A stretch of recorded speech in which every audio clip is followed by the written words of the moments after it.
One is that when you're talking about early stage investments, are there any particular sectors that this startup fund is focusing on?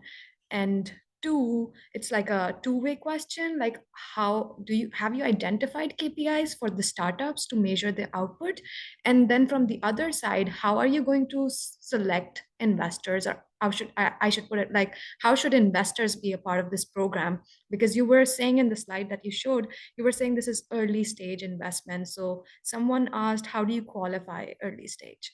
So three questions for you clubbed together. You are on mute, sir.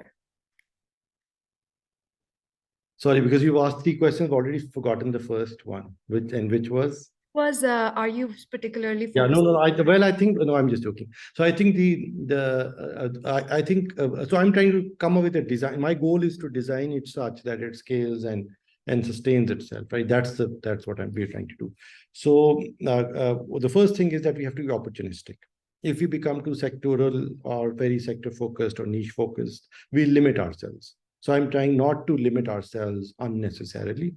One could get cute and say fintech or ag tech and God knows what else. But I think what we need to do is be opportunistic, which means that any good deal that happens, we could enable that. So I don't think we have the luxury at this point to be sector focused, even though, it sounds great, but, at this stage, also early stage, you want to be more experimental and more opportunistic than, so that's why it's not a fund of funds, and that's why we are not starting our own fund. And so I think we want to enable whatever good is happening out there. And 30 investments per year would already mean that you will be doing a little bit of fintech and a little bit of ag tech and a little bit of tech and a little bit of retail tech and B2B commerce and e-commerce and all of that. So I think we should enable all of that.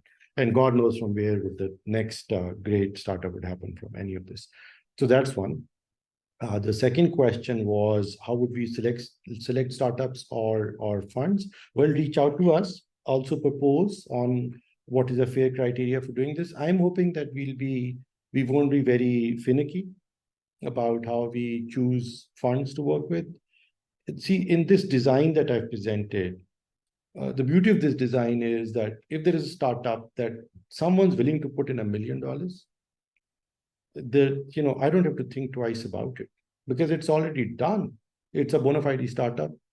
They must have seen something in it, otherwise they won't be wasting their $1 million. And if a fund is willing to put in $1 million in Pakistan, they're already a bona fide fund. It doesn't happen. So I guess all we need to be able to do is make sure that we impose some limits, minimum and maximum, on the rounds that we participate in. And I've already said we'll do 10 to 30%, which means that the deals would have to be between $1 million to $3 million of funding that goes into a startup. We'll put in anywhere between $100,000 to $300,000 of equity free capital. And that's the design. And does that answer your final question also, or have I left anything else out, Kashu?